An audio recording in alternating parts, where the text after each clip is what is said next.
Okay.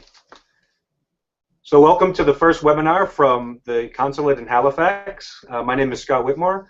I'm the consul. I'm here with my colleagues Alma and Deanna, and over the next hour to an hour and a half we're going to talk to you about how to apply for a visa here at the US Consulate in Halifax. Thanks all for coming. This is our first webinar, so we might have some technical things that we have to work through. Now's a good time to adjust your volume if you can hear us. We'll try to go as slowly as we can, or speak as slowly as we can, and that's about it. And then the other thing that I wanted to tell you is during the webinar, we're going to have the ability for you to email your questions to us as we go over things. Please make sure to email any questions that you have to consularh@state.gov, and we sent that ahead of time. That's consularh, H as in Halifax, at state.gov. And then if you could put in the subject line the webinar NIV question, and then also include your name and university so that we know where it came from and we can give credit to that place. So what we're going to do is the steps to apply for a visa. The first step is making the application. The second step is going to be making the appointment. And then the last two steps will be once you come to the consulate, and then what happens after the interview at the consulate. I'll take the last two segments. The first two segments will be done by my colleagues, and we're going to switch from a live camera over to some websites that are very important to making sure that you know how to apply and the different steps. So at this point, I'm going to wave goodbye on the camera, but we're still going to be connected, and you're going to see it switch over in about 3-4 seconds to one of our websites. So again, I'll talk to you in a few, and take it away, Deanna.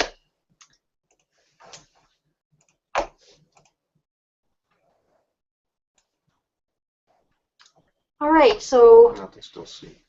Hopefully. Which one do you want? This one. Okay, but we need to stop. This is the technical difficulty. I think we need to stop. We need to start sharing, right? No, sharing is.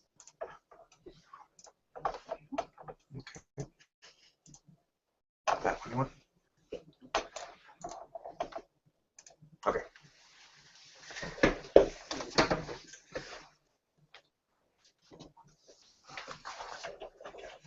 Okay, so basically the first step that we suggest that you do is creating your DS-160. As you can see here on this page here, the DS-160 is the form you're going to use. Sometimes it's referred to as the SEAC, and the website it's located at is seac.state.gov. On the top right corner here, you'll notice that you can change the language from English to a variety of other languages. We'll just pick one here for now to show you.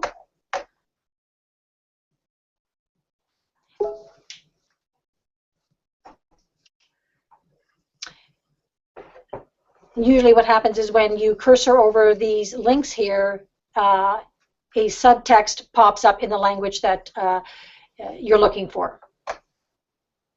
Okay. The next thing you'll need to do is you need to select a location where you're going to submit your application and have your interview. There's a pull-down menu here, and we're going to select Halifax, Canada, because that's probably where you're going to be coming. All right, the next box that shows up underneath has to do with the photos. When you upload your photo, you can test it here to see if this will fit within the parameters. There's also the photo standard guide that walks you through on making sure that it's a passport style photo, 2" by 2" on white background. For today, we're just going to begin the first part of the application, just so that you can see here is where you'll start the application. If you have to come back later and edit or retrieve your application, you'll do it from this main screen. But for today, we're just going to click on Start an Application. You'll see here that the system creates a unique application ID. It's a 10-digit number. At the end of this, when you print your document, it creates a barcode, and from that, we'll be able to read that when you come to your appointment, and we'll upload all the information that you have provided. So today I'm just going to put in a generic name just so that you can see the next screen. It's very important that you remember your password and the application ID that you've submitted on this one, because that's how you're going to re-enter your application here. You see here on the left, there's a variety of different tabs based on information that you're going to need to provide on your purpose of travel. Each section here is provided with a help guide on the right side. It allows you to get more information on what it is that needs to be filled in. It's important that you save regularly and that you answer each question accurately to the best of your ability. It's important that you do not reuse a DS-160 application form, because once it's used, it's no longer valid in the system.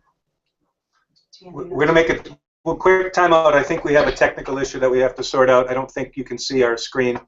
Screen share. Hit that one. That one? Yeah, sure. Hit that one and then share. Not the entire screen? Just hit share. No, this is Scott. Okay. Now we're sharing. Yeah, now we're doing it. Probably.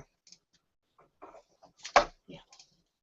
Yeah, that's now it's seeing what there's. Yeah. Okay, I think we got it fixed. Sorry about that. We'll start over quickly, or we'll go through a few of the things. Yep. But that should be, yeah, we should be good. Okay.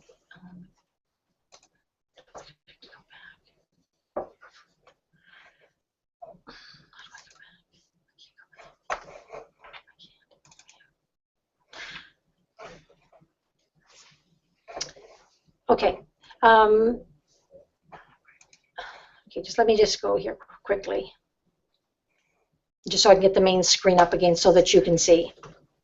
Okay, so as I mentioned earlier, and I'm just going to go through this quickly because I understand you probably have heard what I said, but just actually didn't see what I said.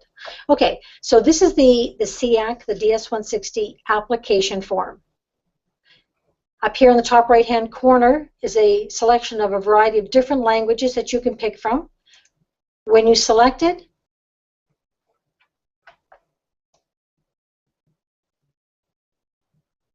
it should allow you to, when you cursor over the sections, it'll come up in the language that you're looking for to answer your questions through the application. But for this purpose, we're going to leave it as English.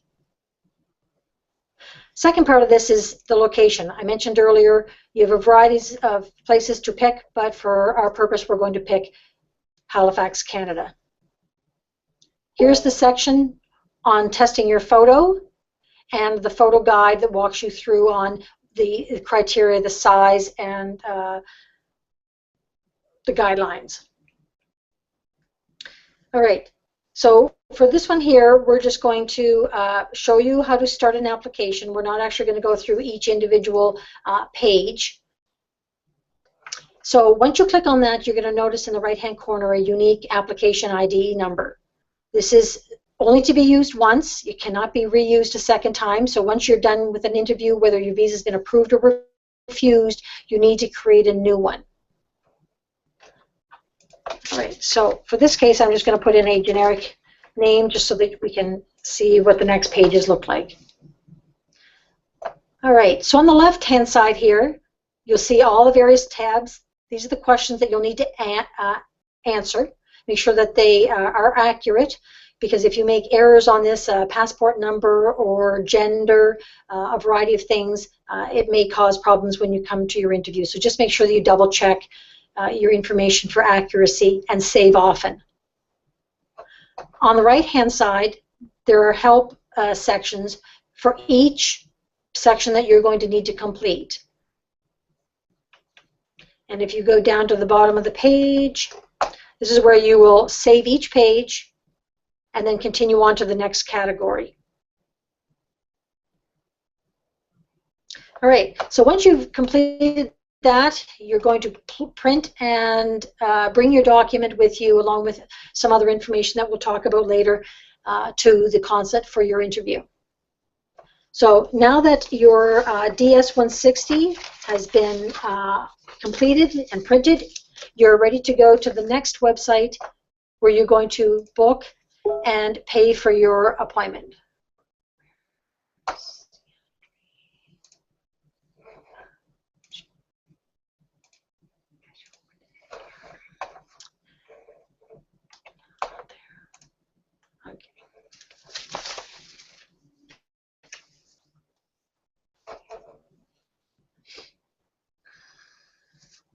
Okay, you have to bear with me for a second. I'm just trying to find our...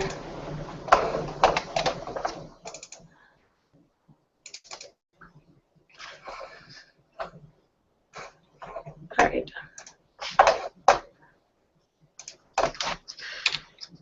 So I'll actually show you a different way of getting around.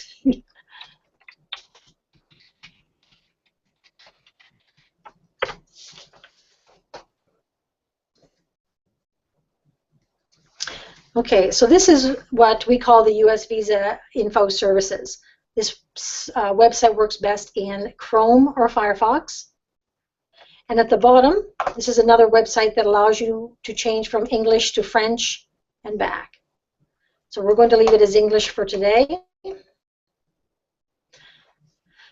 This website is designed based on a unique email address. When you log into the system, this will allow you to create, edit, or maintain a user profile for the current and future visa applications. Again, make sure that this email address that you put in is accurate, because this is the way that our office, the US Consulate, and the courier will communicate with you. If documents are missing or an appointment is needed, this is how we will schedule for that information. On this website, you will book and pay for your appointment. You can cancel it, you can reschedule, or request an expedited appointment. When you are ready to book your appointment, you'll probably notice that Halifax only shows Tuesday and Thursday morning time slots. All right. This section here for the apply, this is based for first-time applicants who have not yet been to this website and need to complete a DS-160. Here's the link again that will take you to that website, the SEAC website, to complete that form. If you've already done the form, but have yet not set up a user profile, you will select Apply. If you've already created your DS-160, have come to the US Consulate and did an interview, this is where you will come back again a second time to create a second appointment. The Continue button will also take those applicants who would or otherwise qualify for a personal appearance waiver. This is a new procedure that has come out for previous visa travelers.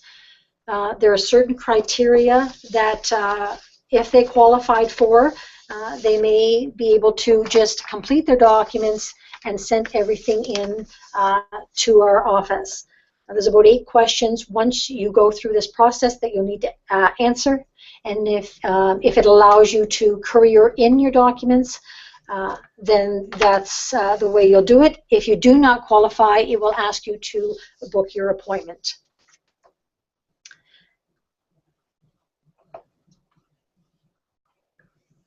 All right, so if at any time you notice down here, when you're going through your user profile, this bottom section in the black will always be resident at the bottom of your screen. It's a reference list for a variety of information from the visa categories. I'll click on here so that you can see if you're applying for a tourist, if you're transiting, if you're looking for student information, and a variety of other, that information is on that site. It also talks about visa fees and how to make the payment and what type of methods can be used. Please remember that this fee is non-refundable and non-transfer countries. It must stay within Canada. You have up to a year to use this fee, and here are the fee schedules. 2 other things to remember down: the fee for students and a reciprocity fee. there are some countries that charge United States citizens an extra fee to visit their country. To reciprocate, U.S. Charges those countries a fee in turn. So please check that link to make sure, or to find out if your country is charged this reciprocity fee.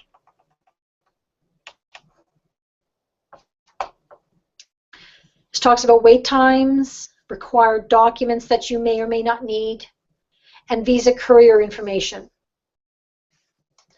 If at any time you need to contact the U.S. Visa Services regarding payments, you can reach them by a phone number depending on which consulate you're attending. Here's the Halifax number for U.S. Visa Services. If you need to speak to them about visa application fees, you can email them at this email address. If you need to speak to them about the courier or the document deliveries, you can email them at this address. At any time, button, and it will take you back to your main screen.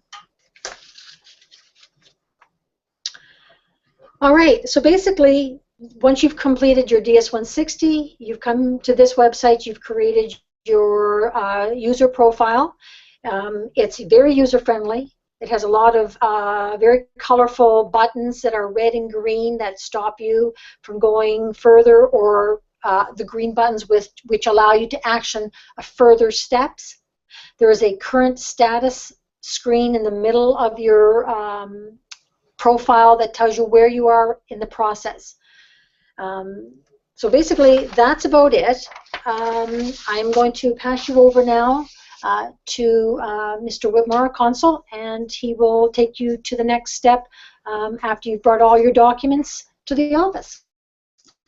Thank you. Okay. Hello again. So we've gone through the first two steps, the appointment and or the application and the appointment. Let me switch back to the camera showing me, if we can do that. Stop sharing. You see our pretty faces again, or my pretty face. Okay. So thanks for hanging in there with the technical difficulties. And again, let me say just once more, I didn't say it at the beginning, but cover is the provinces of Nova Scotia, New Brunswick, Newfoundland, Labrador, and Prince Edward Island. So any universities in those districts we cover. We try to go out and do actual visits, and we still do them. But this is another opportunity for us to reach a wider audience. So we encourage you to. We'll try to do more of these, hopefully, in the future, and also make sure to tell your friends about this. This webinar. At the end of it, we're going to actually have a. Oh, okay. Nope. So we're actually going to have a link for the entire presentation, so that you can refer to it, and hopefully the student advising offices at your universities will have it there as a resource. So please make sure to tell your friends. And let me just keep going on then, I guess, with the next step. So you're showing up for the appointment at the US Consulate, and so you've made the appointment. Pay attention to the time that you have the appointment. We schedule them for a particular time for a reason, so that you can stagger the people that show up, and you don't have to spend more time at the consulate than you need to. So if your appointment's at 9, show up at 9. If it's at 9:30, show up at 9:30. We do appointments on Tuesdays and Thursdays in the mornings from about 8 to noon, or 8:30 to noon. Now we're going to perhaps add an additional day or some hours, so stay tuned for that. But at the same time, show up when you're scheduled to, and then that will make sure that you have a quicker experience while you're here. We try to, from beginning to end, if you do everything right, if you follow the instructions that we give you, it should take about an hour or less. That's what we strive for, and most people come in, and that's the experience they take. The biggest thing that I want to point out for the actual visit to the consulate is our security. So we do have security here, and we have guards that will screen you as you come in, sort of like at an airport, same kind of idea. And just like the airport, or similar to the airport, there's some items that you can't bring. And unlike the airport, though, they'll screen you and then you get those items back. We don't have a place to store them at our place, so we really, really want to underscore this this point, don't bring some items. There's a lot of items, and I'll show you in a second the website that shows all the different items that you're not supposed to bring. But in short, it's anything electronic, large bags, phones, cell phones, even electronic keys sometimes aren't accepted. And we don't have a place to store them here nor near the building, so it's a difficult situation. It's something that I've tried to work on, but right now we don't have a solution to that. So the best solution is just don't bring it, or keep it in a car, or keep it with a friend that's not coming. But let me just try to find, if you hold on one second, I think this is it. Oh, gotta go here, stop sharing, start sharing.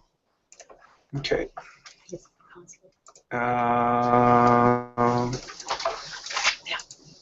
Okay, so here's hopefully you can see the screen.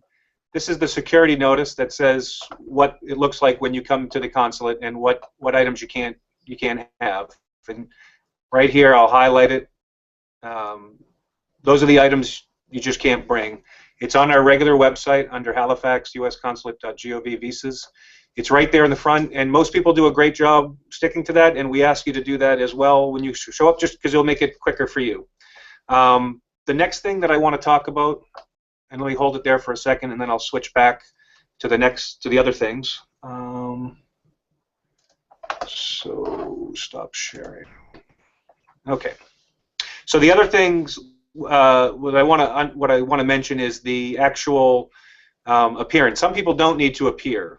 You don't even need to show up if you're under 14 or if you're over 79.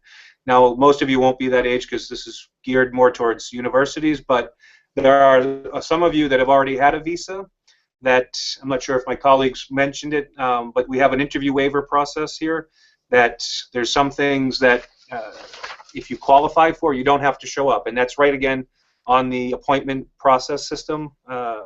If you've had a visa before, if you are a student here, if your visa is still valid or expired less than a year ago,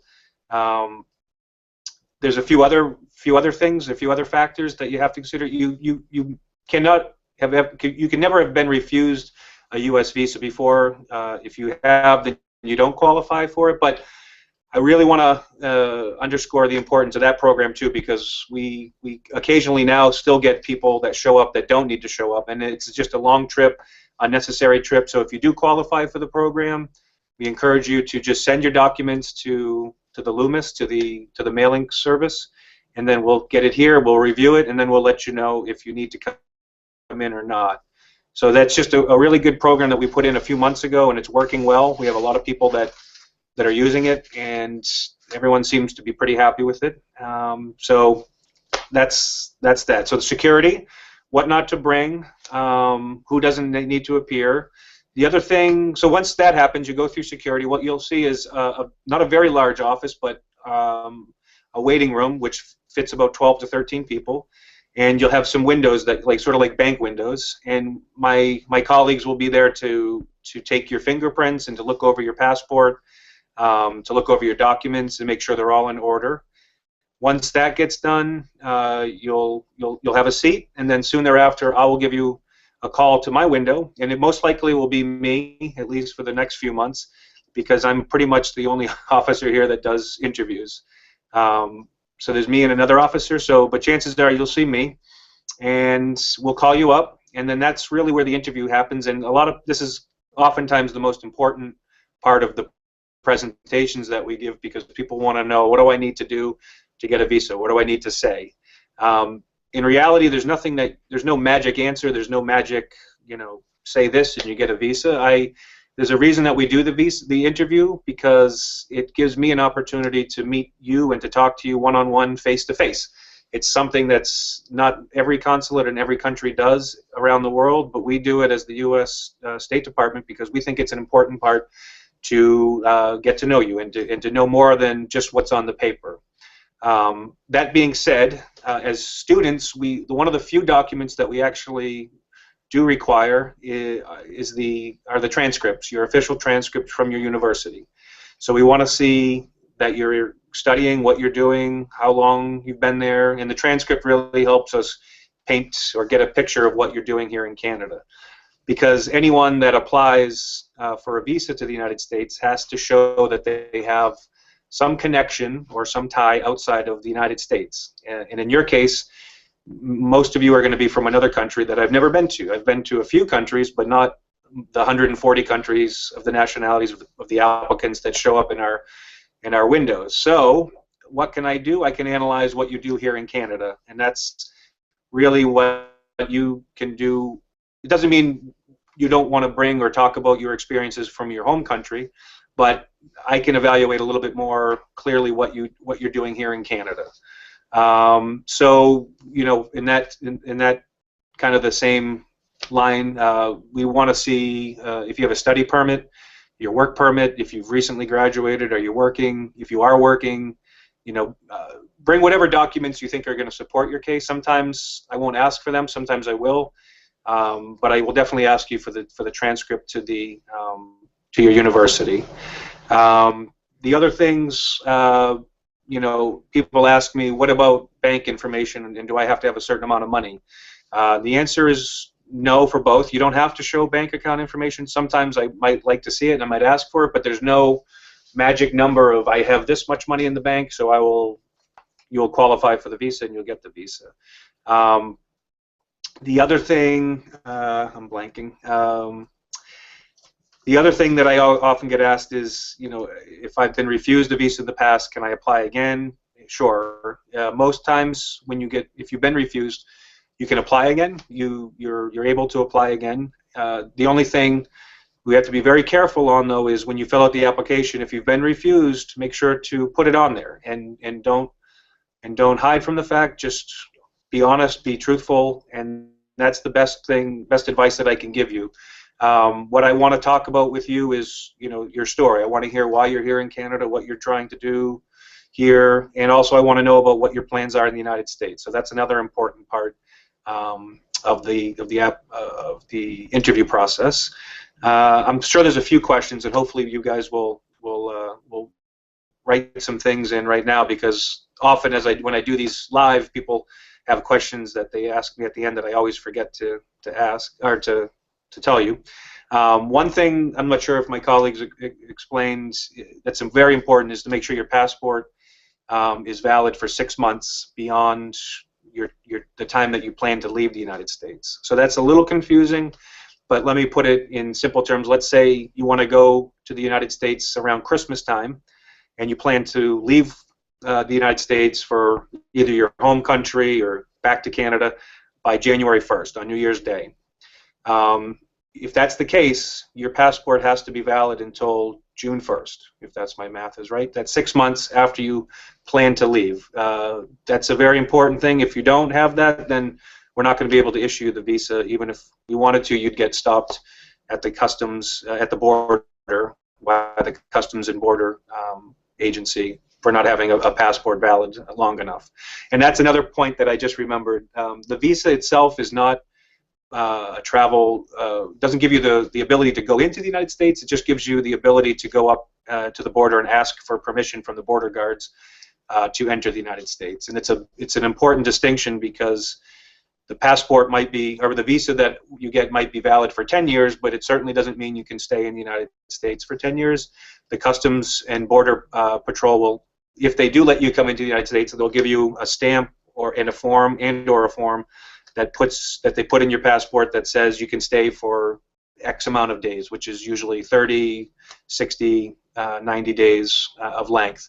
And that's a very important date to remember, because you don't want to stay longer than that, because then you get into trouble. Let's see, what else am I missing? So that's the interview. The interview itself isn't very long. I usually have a few questions. And then at the end of it, I'll either give you a yes or a no or a maybe, which is, of course, the only 3 options that there could be. If it's a yes, you'll be pretty clear. I'll say, congratulations, your visa has been approved, and I'll give you a form that gives you the instructions on how to get the passport back. If it's a no, then I'll tell you there as well, and I'll give you a letter that explains the letter of the law that I have to use when I'm issuing or denying visas.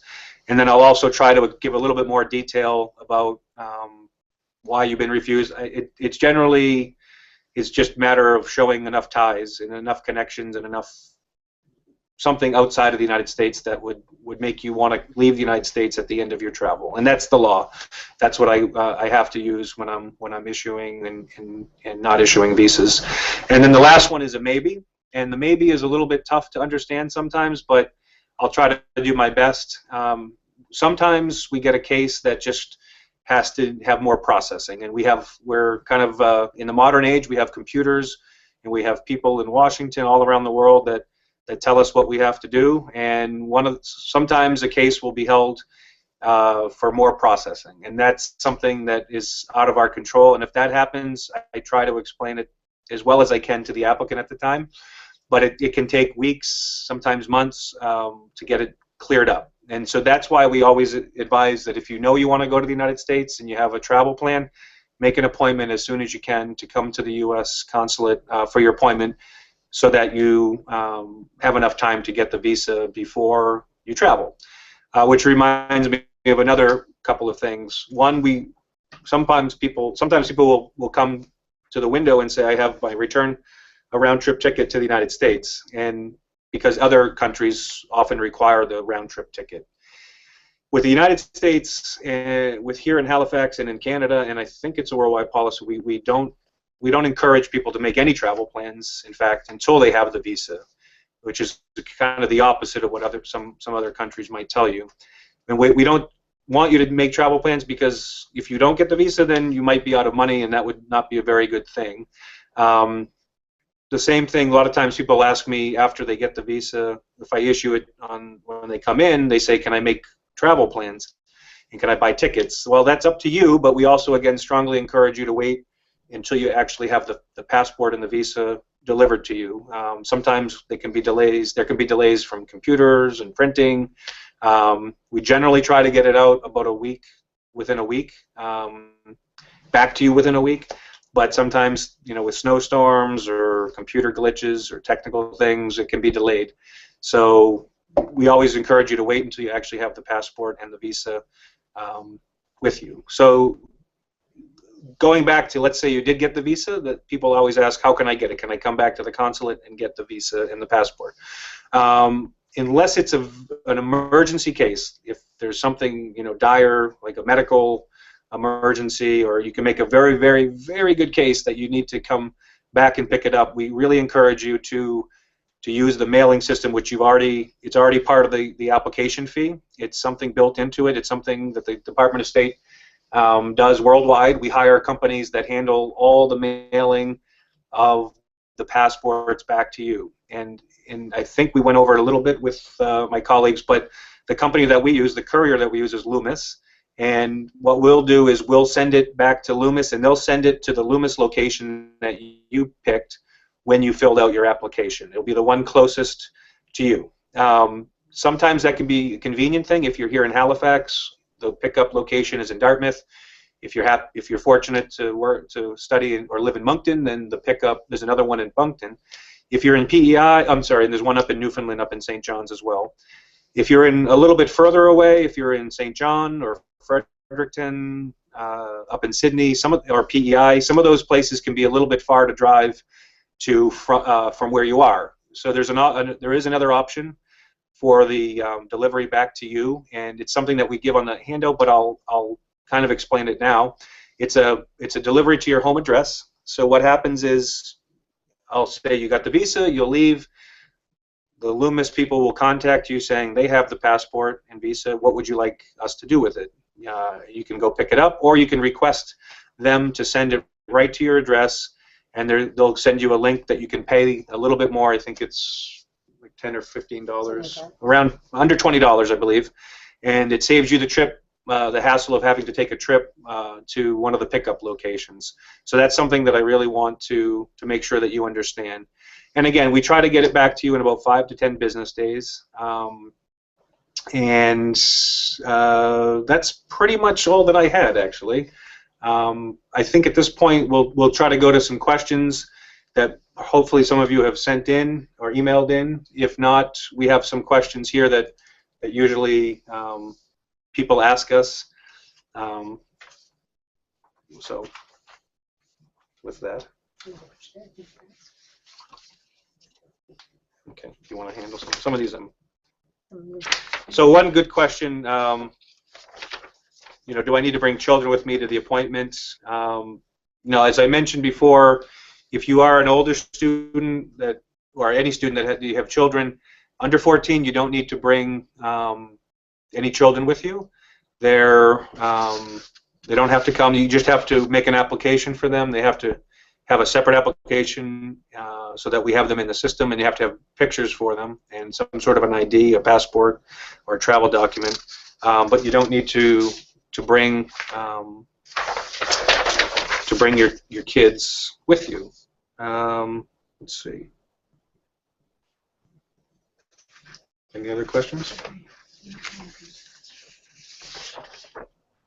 Yeah, that's a good one. For if you do bring your child, we recommend that you bring a birth certificate, just so we can show the connection, the relationship between you and your child. Any other questions? I'm not sure. Do you want to handle these? Because I might screw that one up. I'm going to replace myself.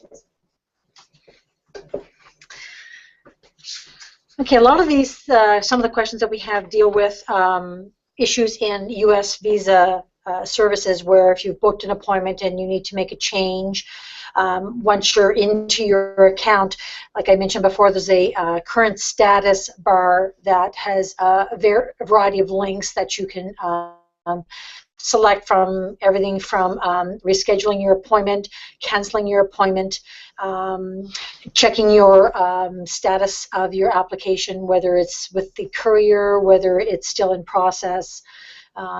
You can research your payments and a variety of things. So that yellow current status bar in the middle of your profile is really great, because it tells you where you are in the process. And like I said, it's very user-friendly, and it will walk you through each of the steps that you need to complete.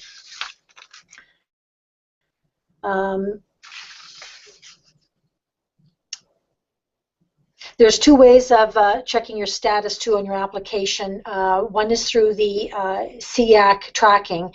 There's also a link for that in your US Visa Services account. Yeah, under your little status bar, it'll show you before your interview that it's a DS application, DS-160 application, but once the process is completed and it's either being shipped back to you, it changes to a waybill number.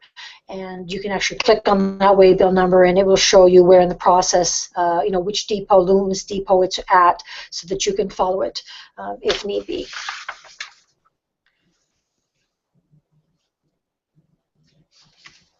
One of the things I might want to stress is to come prepared. One of the things we find is that the photos are a concern, that when you're bringing them, that they aren't current, or they're too small, or they're on a different colored background. And then that in turn causes more delay on your time, because you have to go out and get new photos done. So it's always best to come prepared. Make sure that you have the photo already with you. It can be the one that you've uploaded into the system. Sometimes downloading your data corrupts the photo, and if you have it on hand, that will allow us to do it very quickly, and then you won't have to, you know, venture out and get a second photo done.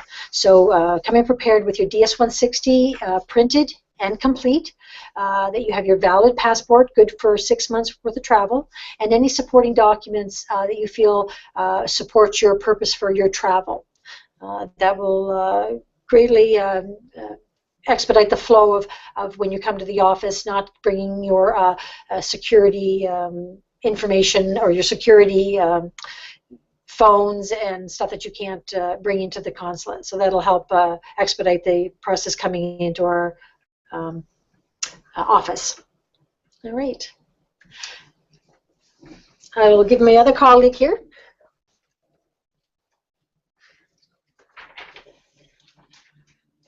Okay, what I want to talk about is the various types of visas. We get a lot of questions regarding if I'm going in for business or visitor, what type of visa we require. Well, if you're going in for business, it's a B1. If you're going in as a visitor to travel, let's say to go to Disney World or whatever, that is a B2. That's a visitor. If you're going to transit through the USA from Canada and you have only an hour on a flight, it is still a transit visa. You still are entering the US, transiting to your home country. So that is a C1 visa. Now, we do have a question about ESTA all the time.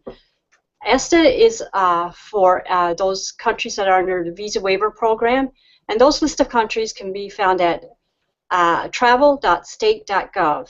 And if you are one of those countries under ESTA, you do not require a visa to enter the US, but you do have to go online and register with ESTA to see if you will be approved, whether you're driving, flying, or however you're entering into the US.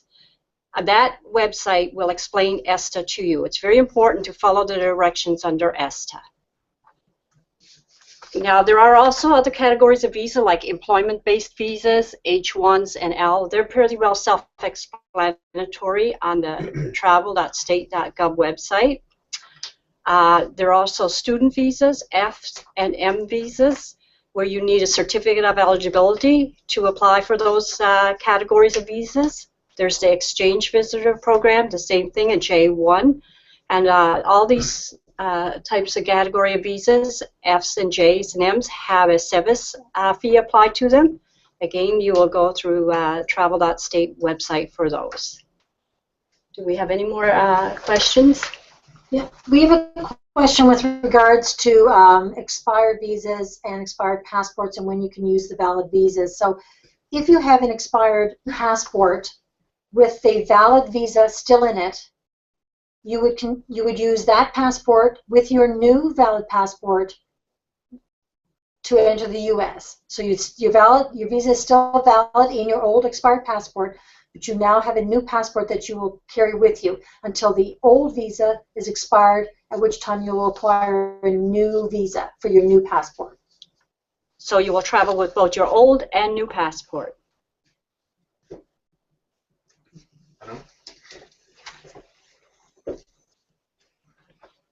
So that's, I think we've covered up most of the areas that we wanted to cover.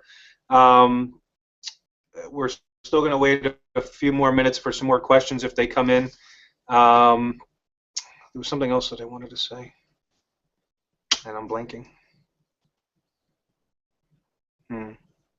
Yeah, I mean, one thing I want to underscore, though, you know, is that we do all the types of visas here, including the study visas in the United States. And I know a lot of you are happy here in Canada, but there's always the opportunity. It's always good to study and explore other options. So I just wanted to let you know that there are the possibility to have study in the United States, and you have to you can do those visas here. We don't do immigrant visas. Immigrant visas are done in Montreal. If you have any desire to live in the United States permanently, then there's you'd have to go to Montreal for that. Trying to think if there's anything else. No.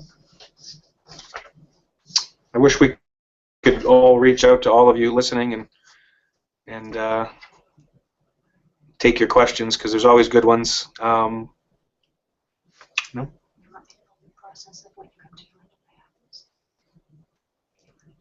I did. Okay. Any other questions from us?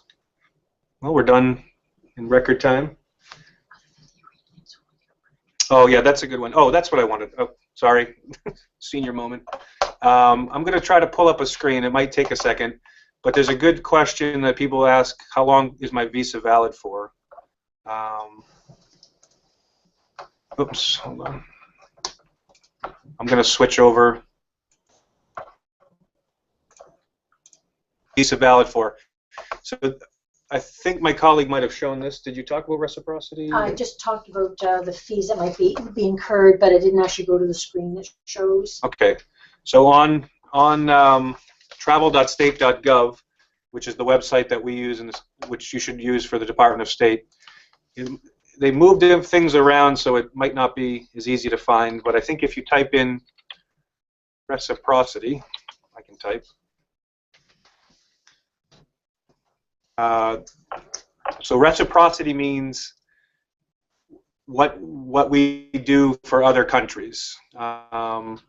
So depending on what country you're from, what they do with Americans and what visas they give to Americans for length or U.S. citizens for length and number of entries, that's what we try to do with countries for people from that country. So let's type in China is a very big percentage of the people that we see, the nationality that we see, and so you'll see the reciprocity schedule, and there's a lot of information, and what my colleague was referring to with all the different visas, it's like an alphabet soup. There's A, B, C, D, E, F, G, all the way up to V. We haven't gone any further so far.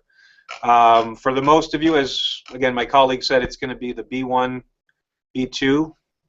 So this is something that's just recently been changed, and I think most people are aware because we're a lot more popular now for visa appointments. But for now, for Chinese, you have a multiple entry, and the validity period is 120 months or 10 years. And that's what we try to issue. We'll try to issue to the full validity if we can, unless there's a reason not to, or we want to shorten it. But that's the standard. And so when it says fee here, I think my colleague might have explained, but the fee doesn't mean that doesn't cost anything. You still have to apply for the visa and pay the application fee, but there's no additional fee. Some countries you'll have to pay an additional fee that you can pay here at the consulate. With Chinese nationals, there's no additional fee. And we can do another one. Congo. Congo? Yeah, Congo has fee. So I'll show you one from Congo. So here there is a fee. $150 and only for 1 month. And again, that's not because the U.S. wants to make it hard. It's just what the Republic of Congo government has set up with U.S. citizens. That's what we do the same back. But that just shows you that there's an additional fee. Okay. Is there another question? The arena. Oh yeah, look, another one that is somewhat of a popular question because we do have a few Iranian applicants. You'll notice here the schedule is 1 entry for 3 months, and again that's the reciprocity. That's what U.S. citizens would get. So it's limited. So it can be a challenge if you have to go down frequently, if you have to go for conferences or frequent travel. That's something you have to consider because each time you do go in, you'd have to apply for a visa again. In very few instances, no, I won't even bring it up. Okay, we have a question from Lund. Okay, a question from Memorial University. What are some of the main reasons that an international student's visa application will be denied? Okay, so it goes back again to showing your ties or your connections here in Canada.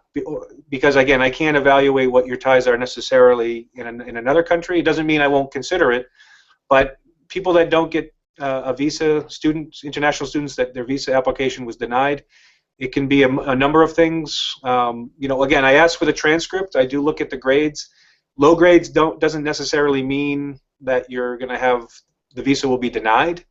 It certainly is a factor though, because I'm going to want to know what are you doing in Canada if you're supposed to be a student and your grades are low. Are you really studying? Are you not going to school? Are you and it's going to start to open up questions that I might have for why for what are you doing here in Canada? And likewise, all A's they don't guarantee that you'll get a visa either, but it does show me that you're studying obviously and you're working hard. Either that or very intelligent naturally and don't need to go to class. So that's one factor. I mean, the other factors are time that you've been in Canada. Again, anyone can apply anywhere, any place. That's the policy for the State Department, for the U.S. State Department. So you could apply in any consulate in Canada, any country in the world, any time, any place, even if you've been denied, with only a few exceptions if you're ineligible to apply. But with a few exceptions, you can apply anywhere, anytime. So you could show up September 1st for class, and September 5th, you could show up to Canada September 1st in Canada, and September 2nd or 3rd apply for a visa and show up at my window. But my question is going to be, what ties do you have in Canada that you've shown, you know, over the last 3 days? It's a little bit challenging, I'm not going to lie. Again, it doesn't mean that you wouldn't get the visa, that I would deny it right away, but it's something you have to consider when you do apply. Same thing goes if you've been refused. You know, if you've been refused the visa on a Monday or a Tuesday, do you come back 2 days later and reapply? Again, would there be any difference in your situation that I didn't know? And generally, I'll give you an opportunity to say whatever you'd like at the time of the interview. If at the end I ask, is there anything else that you want to say or that you haven't been asked? And I give that opportunity to people to say whatever they want to show that will prove their ties and connections outside of the United States. So it all really comes back down to, you know, to get a visa, you have to show that you plan on going to the U.S. and leaving it at some near point in the future. We have more questions? Mm-hmm. Oh, wow, lots of them. Okay. So this is from somewhere. We're not sure. I'm an exchange student. I don't have a transcript in Canada yet. May I bring my transcript to my home university? Yep, you can bring, again, it goes back to what I just said. You can bring whatever you'd like. You can bring your transcript from your home university. Everybody is different. Everyone's unique. Everyone has a story to tell. So if you think that you can show ties outside of the United States and can do it convincingly, then by all means apply. You can also, yes, definitely bring your transcript from your home university. If you have it, if it can be translated, that would be ideal, because I'm not able to read Chinese language. Okay. Just to clarify, okay, from Mount St. Vincent here in Halifax. So just to clarify, if a student has a visa and plans to go to the U.S., but the current passport is only valid for 3 more months, will the student be allowed to enter? Okay, so the short answer is no. But there are some countries that doesn't apply, or no? Correct. Correct. Yes. Yeah, there's a few countries, and I don't know where that is off the top of my head. It's something you have to dig around. Yeah, it might be somewhere here. I don't have the list at the top of my head, but generally speaking, the rule is if your passport is not valid for 6 months after you intend to leave, then you're not going to be allowed to go into the United States. And I'm trying to find countries that doesn't apply to. No, so there's no. We'll have to get back to what we'll do. We'll follow up with any questions that we can't answer specifically, and we'll send you links using the same email address. Again, it's a few countries. It's not many, but the general rule is, you know, make sure your passport, even if the country does apply, it's probably a good idea to make sure your passport doesn't expire. I'm going to go back to my screen now. Okay. Oops. There we go.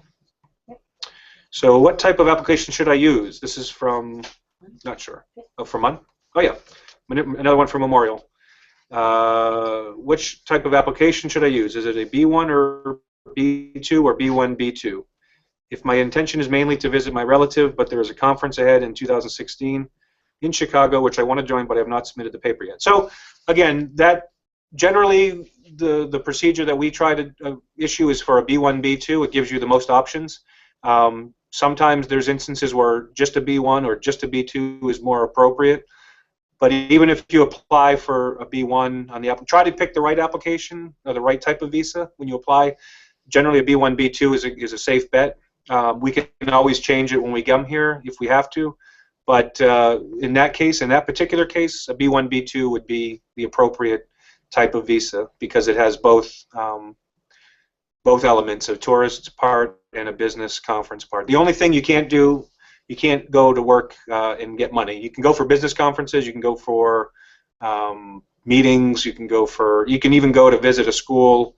You just can't stay there and go to school, because that needs a different type of visa. So we don't want you to get in trouble. But if you want to go visit any schools or any businesses and kind of, we've had a lot of people come here for visa visas for job interviews. They're going to go on a job interview with large companies in the United States and small companies, and that's perfectly allowable. And just as so much as you don't, it's just as so long as you don't go and work on that B1, B2 visa. All right. Good questions are coming in. This is great. How early shall I start the application? This is another one from Memorial. How early should I start the application if I want to visit the United States, say for a trip in September? Can I start to apply now? Absolutely, yes, definitely. The sooner the better, especially, you know, with some visas that are longer, you know, they're 10 years in validity. It's best to plan ahead, and the earlier you know that you need to go, by all means, come in and apply. Our wait times are a little bit higher than we'd like, and we're aware of it, and we apologize. In the past years, or I've been here for about 3 years, and our wait times have always been some of the lowest in Canada. This past year, for whatever number of reasons, the wait times have crept up to over 2 weeks, and what we're trying to do is open up more appointments. We're limited to some extent with the people that we have here, but we are aware of it. It's a very important thing to the State Department to keep the wait times low. It's a mandate from the president's office, President Obama, to keep the wait times low. It's a congressional mandate that we have to keep it under 21 days. So we are working on it, and we're not doing it just for the mandate. We're doing it because we really like to have good customer service here, and we get feedback both positive and negative, and we try to make our process as easy and as streamlined as possible. And again, I know the wait time is something that is a concern for many of our applicants, and it's a concern for us. So we are going to work on it, keep working on it, and we'll look for some more appointments in the coming months. Okay. So there's another one from Memorial. Please, when you mean ties in the U.S., do we need letters from family members in the United States? Okay, that's a good question. A lot of times I'll kind of answer it and expand upon a little bit. We don't need any, you know, letters necessarily from the family members that are in the United States, but we do want to know who is in the United States, because that's a factor. It doesn't mean you wouldn't qualify for the visa. It doesn't mean that you would, but it's a question that that we want to know more information. Where are they? What are they doing there? How did they end up in the United States? Are they there working? Are they there permanently? You know, those things are all kind of factors that you have to consider. If, you know, family ties can mean family ties. So if you have a lot of family in the United States, that's a factor that I'd have to consider. But again, it doesn't mean necessarily that you wouldn't qualify, just as it doesn't mean that you necessarily would qualify. More questions? All right. Okay. Is the DS-160 also applicable for conference travel as well? Yep. So the DS-160 is for everyone. That's the application form. That's what we call the application form. Everyone that wants a non-immigrant visa has to apply and use that form. Everyone, even including people that children and elderly that over 74 that I mentioned earlier, and people that don't have to show up for the personal appearance waiver, for the interview waiver. Even those folks have to still fill out an application, because we still need to see the information. You still need to pay the fee, the administrative fee. It just sometimes you might not have to show up. But the DS-160 applies to everyone applying for a non-immigrant visa, and that's from Memorial as well. All right, here's one from Dalhousie. So this one is about the visa waiver program, and so the visa waiver program is a program that for certain countries that qualify, and again, there's a list on our travel.state.gov. If you're from that country, you can travel to the United States for business and for pleasure. You don't need a visa. You just have to go to that place called ESTA, ESTA.gov. That's the ESTA program that my colleague mentioned earlier, and that program registers you to enter without having to apply for a visa. This question is more particularly related to an internship, and can the person go and do an internship in the United States using the visa waiver program? It doesn't seem like it from the question. It's a little specific, and we can answer it. We'll go into a little bit more detail separately. We'll email you a little more information, but generally if you're going to go to the United States for an internship, you need to apply for what they call a J visa, which is the internship visa. And that's information, you can find that on travel.state.gov, and there's a whole website just for J visas. And those are more for internships and for people that are going to go there to either earn money or not earn money, but it really has more to do with what you're going to be doing in the United States. And an internship generally qualifies as a J visa and not under the visa waiver program. But again, I'll send information more specific to your particular situation after this the webinar. All right, good. More coming in. Okay, this is the same or similar. Same question, and there's the link. Oh, we have the link. Okay, good. So it's the same question. We're going to show you the link about these passport validity. So again, the question, if a student has a visa and plans to go to the US, but the current passport is only valid for less than 6 months, will the student be allowed to enter? Okay, I'm going to show you the link right now, if I can find it easily. Let's go here. Nope. We'll go here. So the website is, oh, I see. It's www.state. I can't type quick enough. /documents /organization. This is exciting webinar. /10 4770. Hopefully that works. Okay, so this is the list. That's the list of the countries that I had mentioned earlier. So it's quite a long list.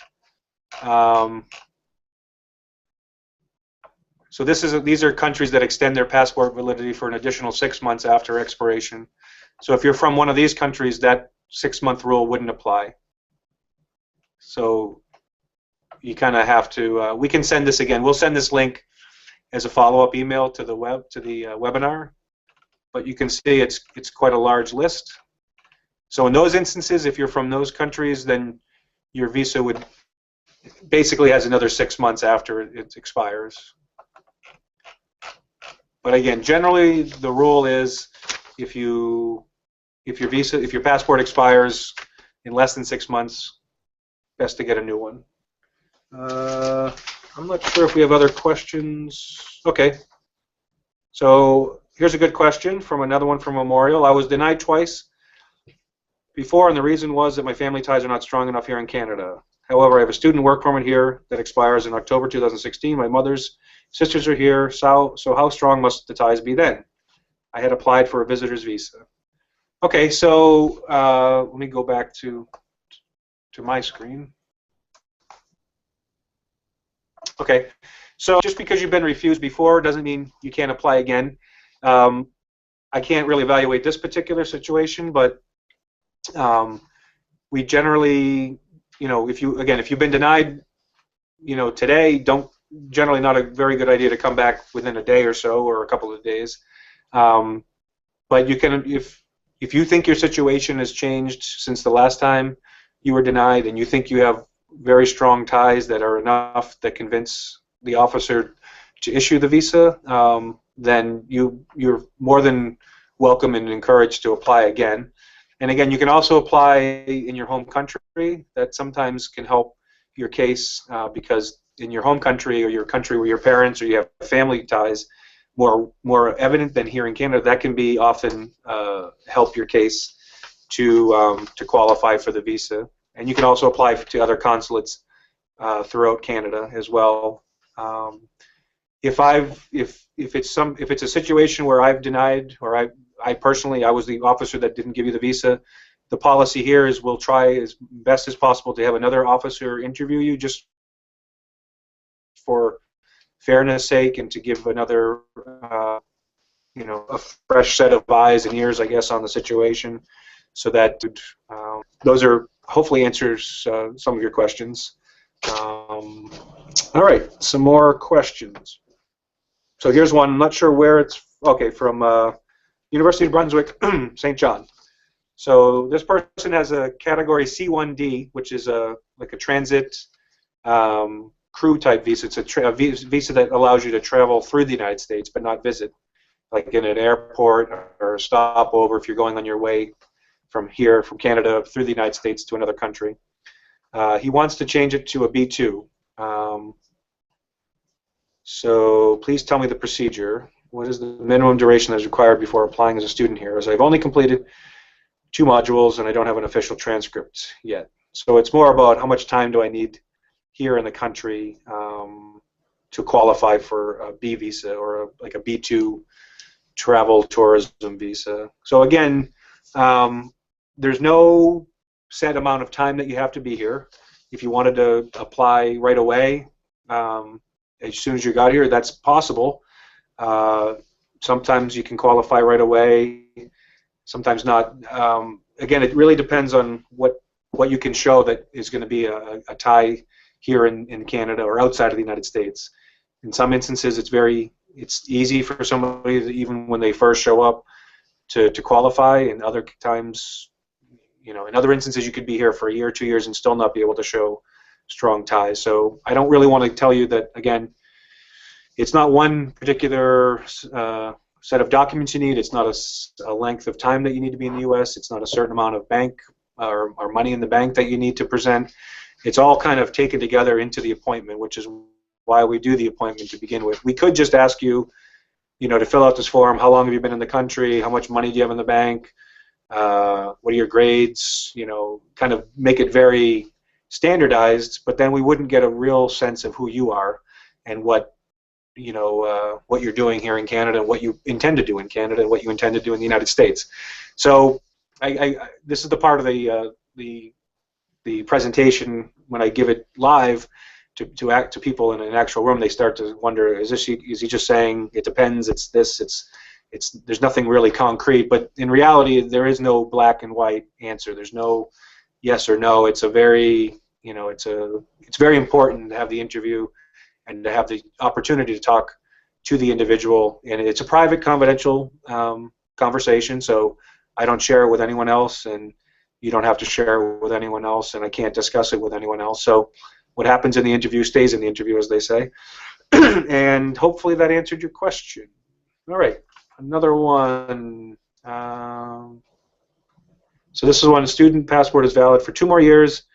The U.S. visa is only valid until April 1st of this year. On April 1st or March 31st, will the student be allowed to enter? If yes, how long? Okay, good question.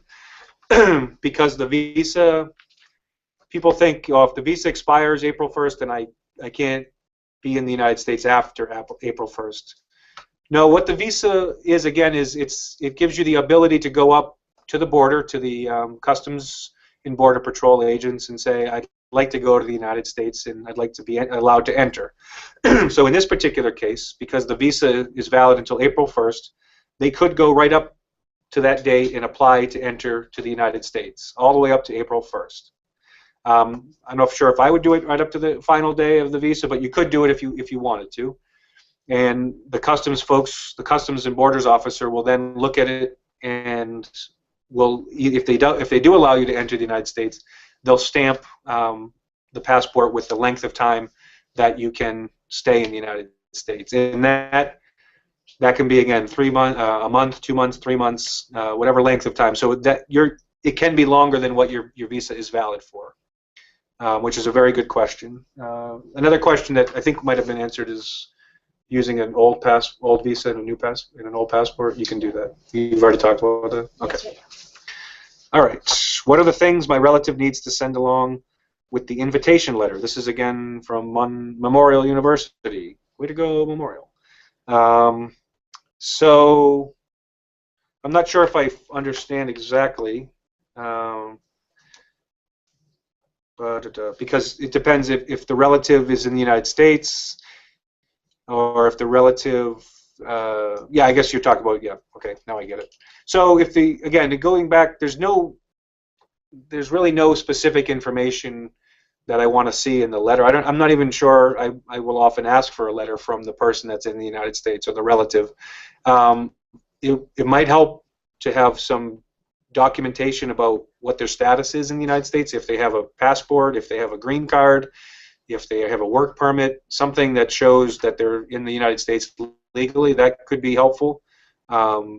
Some particular information, again, I don't need to see bank information. I don't really need to see, because that's a tie in the United States. I need to see what ties and connections you have outside of the United States. So it's a good question, but I'm not really sure that there's a specific set of things that you need to present in the letter from your relative that's in the United States. Okay. This is great. A lot of great questions, and I'm really happy that you guys are using the email. Okay, so this is from Memorial. So this is a person is recently hired to work here in Canada, sometime between June and July. So my work is going to be in Canada, but it's going to mean I have to do some training in the United States. I currently have a visa that's a valid visitor's visa for the U.S., but it expires June of this year. Given my next trip to the U.S. will be for professional training, I was wondering if a visitor's visa would suffice, or if there is another type of visa I needed to apply for. So, okay, I mean, it's a B1, B2. Depends on what he has. If he has a B2. Yeah, I'm not sure what you have currently. I mean, if you have only a B2, then you would definitely need to go, and you'd have to go on a B1 for training and for conferences, which is the business type business visa. So if you were going to go before, I guess what I'm saying is there's a few pieces of information missing, but I'll try to fill in with the different options. If you have a B1, B2 visa now, which is probably likely, then you could go before the visa expires for training. If you only have a B2, then you'd have to come in and get a B1 or renew your, or not renew, but get a B1, B2 visa. So in either event, you'd probably want to come in to get your visa renewed anyways, and at that point you want to apply for a B1, B2 because you'd be going for both. Seems like you'd be going for both training and for personal tourist pleasure. Yeah, and yeah, that's a good point. You might also qualify for the personal appearance or the interview waiver program, so you might not have to show up at all if you meet the certain criteria. So pay close attention to that when you fill out your application and check those boxes that apply. And if you do qualify, then you might be able to save a trip from Newfoundland down here to Halifax. Is that it? Any more? All right. Well, this has been a really good webinar from our point of view. I think we had a few hiccups there in the beginning, but I think we sorted it out.